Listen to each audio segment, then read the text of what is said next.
Hi everyone, welcome to my new podcast, Back to Self. Today we will look at decision making. How hard it is for you to make a decision, and how do you perceive making decisions? Is it something easy? Is it something that you're struggling with? Is it a burden, or maybe it's a way to your freedom? How often do you change your decisions? And when you make a decision, are you looking for advices, or you just make a decision and that's it?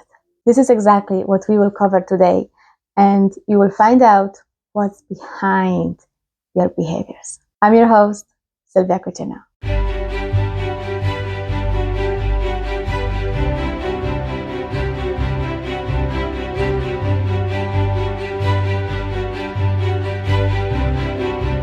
Part of being an adult always comes with decision making. Sooner or later, we will have to make smaller decisions, sometimes bigger decisions, but it looks like it's not so easy. Looks like decision making is something that many of us struggle with. And there could be many reasons why we struggle with decision making. Sometimes we don't want to make a decision because we feel like it's a burden. Sometimes we don't want to make a decision because it's too heavy. What's behind the fear of making decisions or fear of making the wrong decision is that we might be afraid of taking responsibility for our own lives. Feeling responsible for something is so heavy. Feeling responsible for our own decisions. And then the consequences of that, if your decision wasn't good enough, if your decision was judged by someone as not good enough or by yourself, there is a burden that is directed on us. We might feel like a failure if we make a decision and this decision won't be as good as we perceived or as we wanted it to be. So many of us might actually struggle with taking ownership of ourselves, of our life, of our decision making. Because in your childhood, that's all what you knew. You had to take loads of responsibility for people around you. You had to take responsibility for your mom, for your dad, for your siblings, for the house, for everybody else's emotions. There was very little room for you. And in your childhood, you had to make decisions. You had to be an adult. When you have a different function in your family, that function leads to expectations. You know what those expectations were. Maybe part of those expectations were that you had to be a suitor to your mom's emotions. You had to comfort her when she was giving out about your dad. Maybe you were the messenger between the parents when they split because they couldn't manage to have adult conversations, and instead they used you to be the messenger between them. Maybe your role was to look after your younger siblings when mom was at work and dad was out somewhere drinking. Maybe part of your function was to buy an alcohol for your parent. I want you to know that all of those roles that you had were not normal. Just because it was typical doesn't mean it was normal. It doesn't mean this is something that a child should do. In our childhood, we're supposed to have, probably I should say, a space for growth, a space for learning, a space where we would form our identity, our own sense of self, where we would explore our own emotions. And that's what childhood is meant to be about. If in your childhood you acted like an adult, you were taking care of somebody else's emotions, when you had different roles in your childhood, that growth had to stop. There was no more room for you to be curious about yourself. There was no more room for you to find out who you are because you already knew what your role was. You already knew what was the expectations. You already knew what you had to do to please your parents, to get their love, to get their attention. You knew that. If you were a parentified child, you, from the very beginning, you were carrying on loads of expectations, and for that, loads of responsibilities that were not yours. In your childhood, you had to make loads of decisions that as a child you shouldn't. And then in your adulthood, when someone will tell you, just make a decision, it's so simple, you should know what you want, and deep down you feel like something in you is freezing, you just blank out, you just don't want make any decisions, and you rely on other people to make that decision for you. So the burden, if something will not go right, it's not on you. And it could be something as simple as picking a restaurant when you're going out with your girls.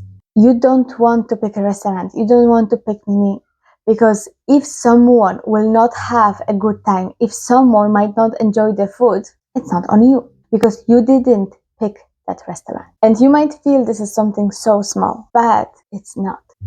Because if you can't make small decisions like this, you probably are not making big decisions either. So for example, one of those big decisions would be, what kind of course for your college did you pick? Maybe you wanted to do art, but your parents had an idea that medical school would be the best school ever for you. Maybe you wanted to do music, but your parents were into sport, and that's where you had to go. And you can see how in those situations you is lacking. You just go with the flow because people will make decisions for you. And as a result, you might actually struggle with low self-esteem, feeling not good enough, being afraid of being a failure, afraid of being judged. You might feel like you constantly have like an imposter syndrome, that you pretend that you're someone confident, but deep down you don't even feel like this. This all goes back to how much responsibility you had as a child. So you might actually feel like you don't want to make any decisions because it's just too heavy. You're tired, you're exhausted, it's heavy, it's a burden, and you don't want to do that. You don't want to have that. You just want to have easy life, peace of mind, and everyone to leave you alone. Another scenario, another option for decision making where we could struggle might be some slightly different. When your parents were overbearing, where your parents didn't really allow you to make any decisions and every decision was made for you. So this would be something like with the college, as I said, where you felt like you couldn't pick your own course, where you had to do something that was expected by your parents. You had to have prestige job, you had to have certain amount of money, you had to have certain car, you had to present yourself relatively successful, where there was an expectation for you to be constantly happy. You might felt like your parents, I just try to protect you from whatever that from was. I can't let you to do this because I'm afraid that you would make a mistake and I'm just trying to protect you. I don't want you to do this because that's not a good decision. Let's look at this. This is a better decision. Let me guide you because you don't know nothing. Your decisions are wrong. I know better.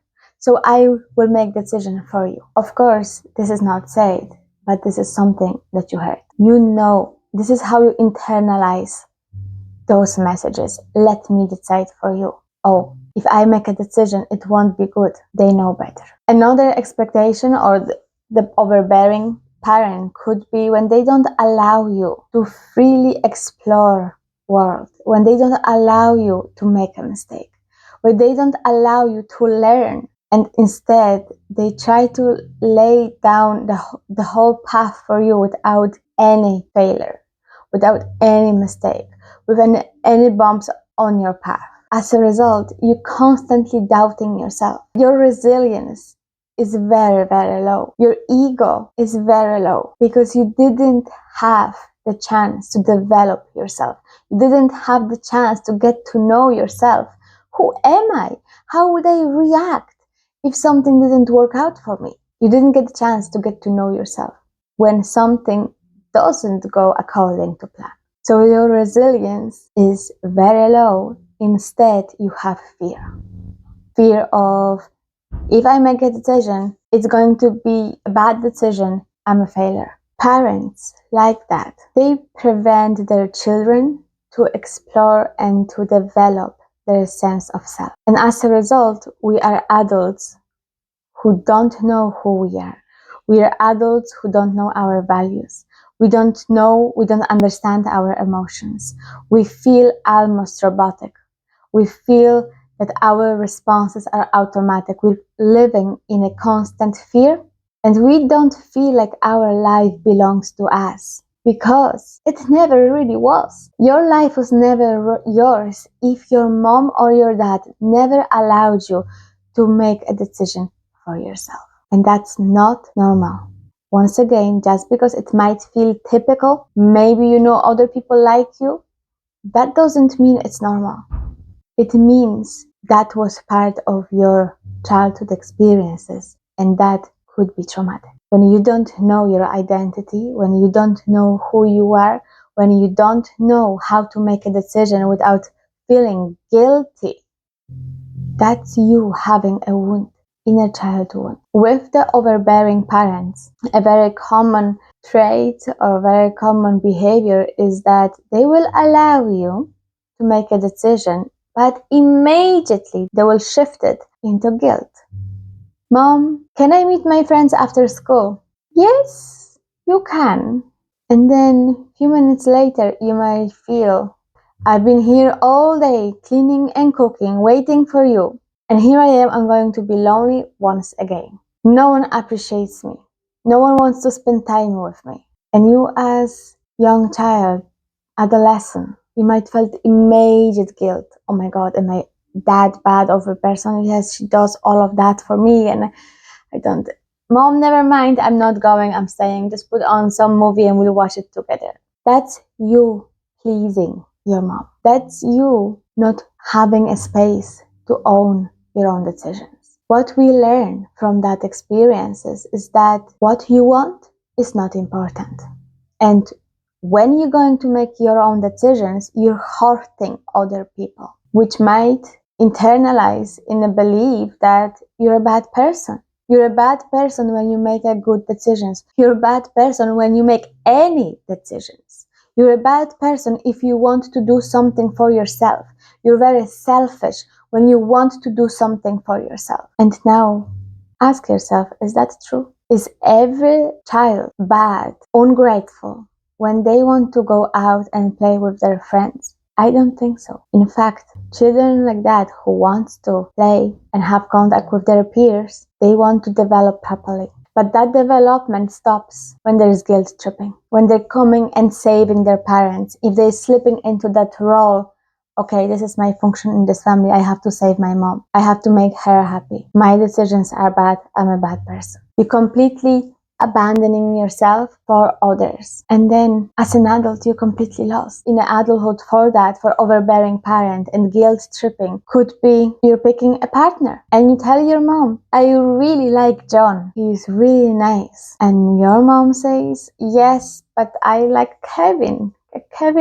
I like Kevin. Look, it's your life. You pick whoever you want. John or Kevin, it's your life. You do it. So you pick John because you like John. And after a few weeks, you're starting to hearing, if you were with Kevin, this probably would be, if it was Kevin, you would be experiencing this and that. And then you're starting to think, Jesus, maybe I should really pick Kevin over John. Maybe my decisions are not right. And then you change to Kevin. 15 years later, you're divorcing. 15 years later, you're coming to therapy saying that you're not happy. And you don't believe you were ever happy. Overbearing parents don't allow you to make decisions for yourself. Overbearing parents don't allow you to trust yourself. And that could manifest in different scenarios as well. When, as an adult, you want to make a decision. Let's say moving to Spain. You love that country, you love the weather, people, food, amazing, and you want to live in Spain. And before you make that decision, before you actually do it and make it a reality, you will ask everyone around you.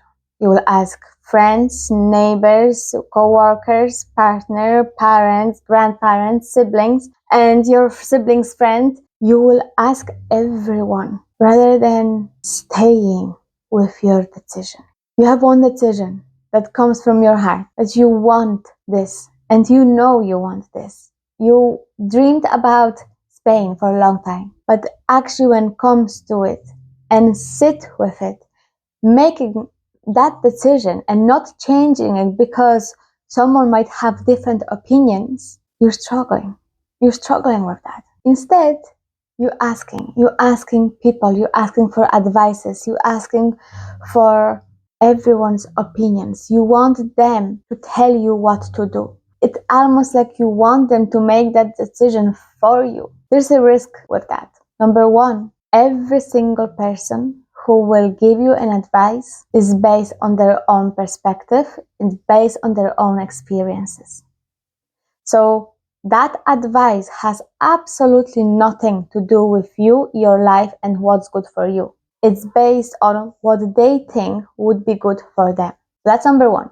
Number two, risk is that when we ask people for advices, we usually ask the wrong people. Because if we don't search for advice that would be from someone, let's say, who lived in Spain and would tell you, okay, this, and that, you have to look at, yes, from my experience, it was like this, but this is the pros, this is the cons. That's based on my experience. And then you might have different experience. Instead, we are looking for advices from people that we need validation from.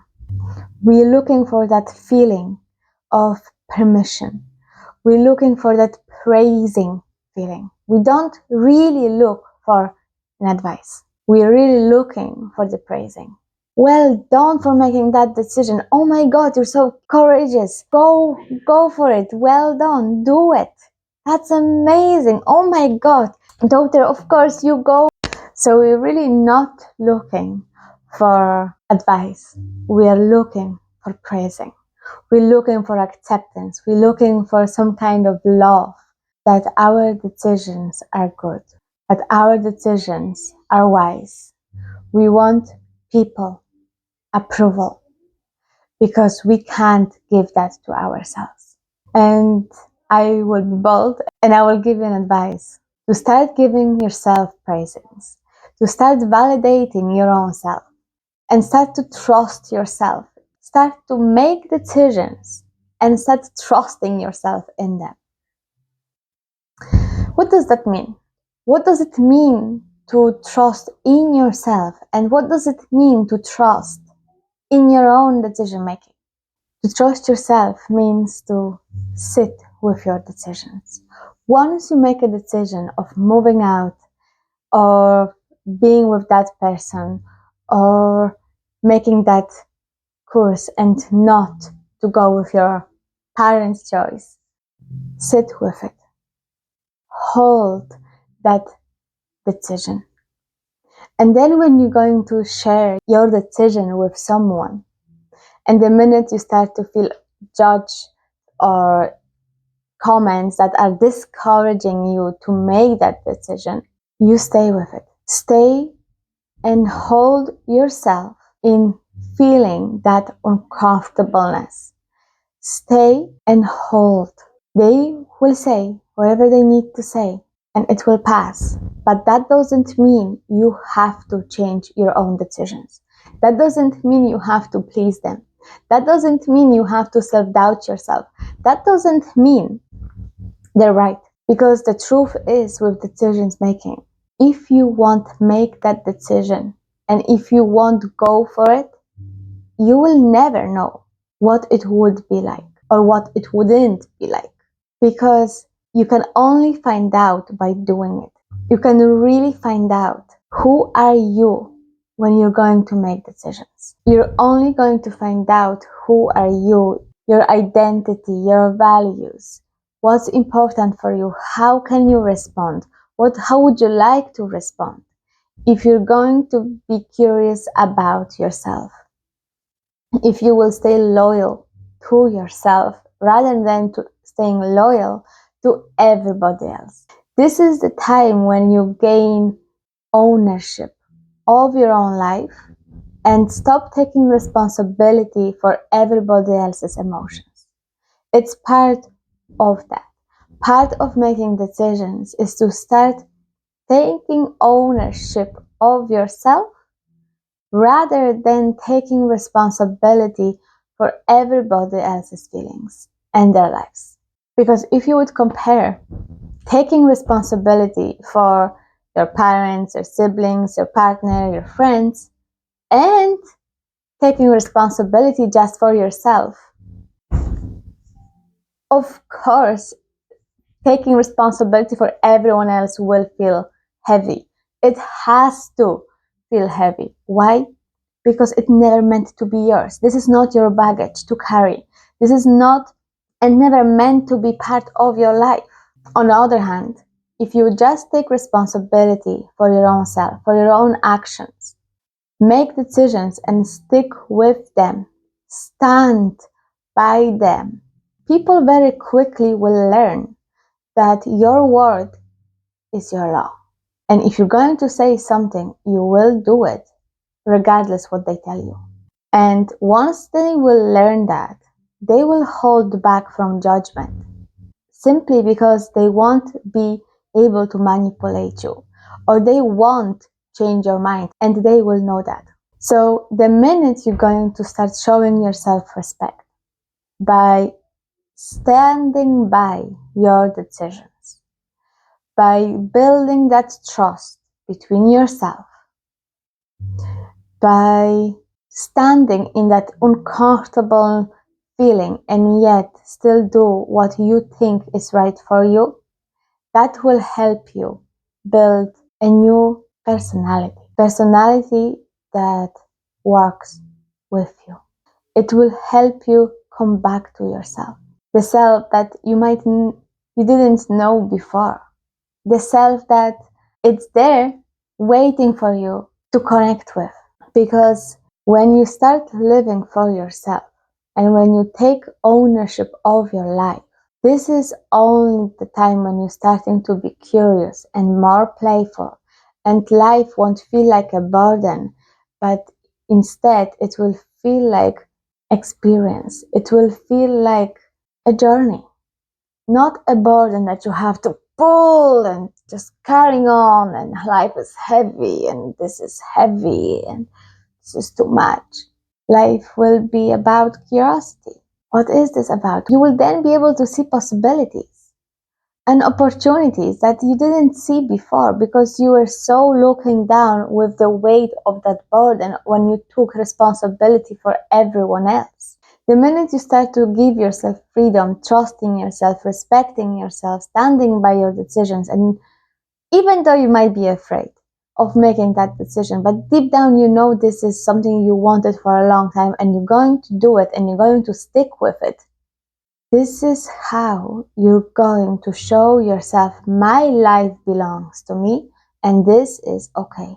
This is where manipulation or gaslighting or guilt tripping will stop, because they will very quickly learn that you're no longer the same person, that you won't be taking their own lives.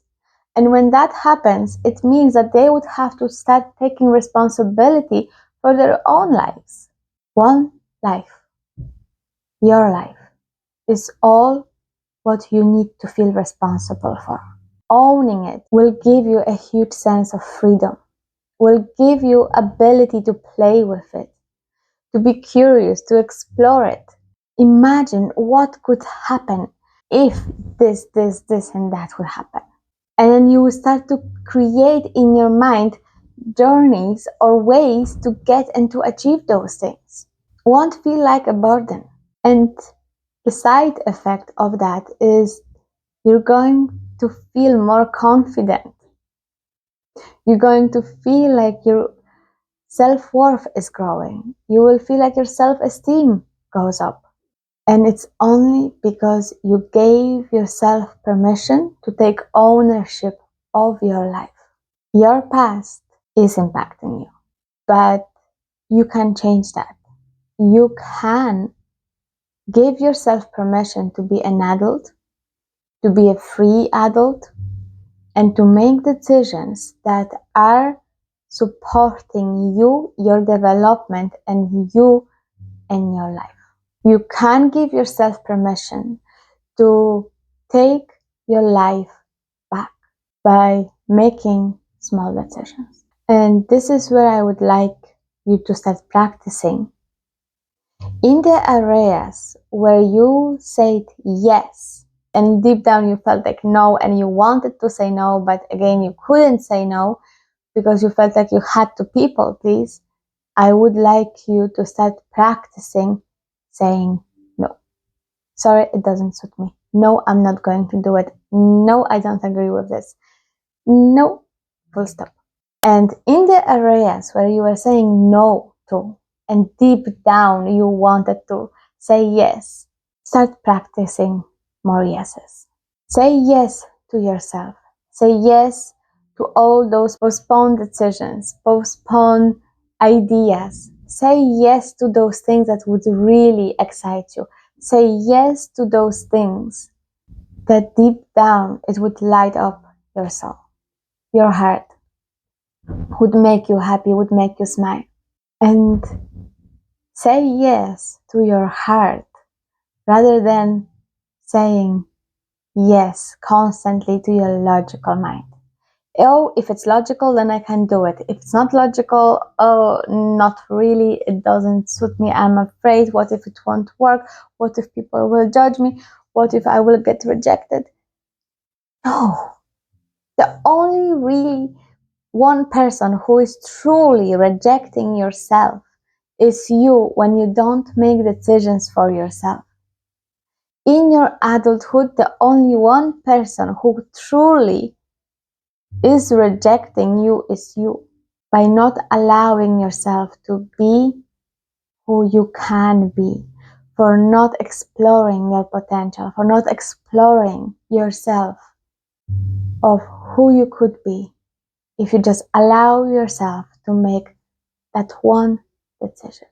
Okay, everyone. So thank you so much for today and watching this episode, watching my channel.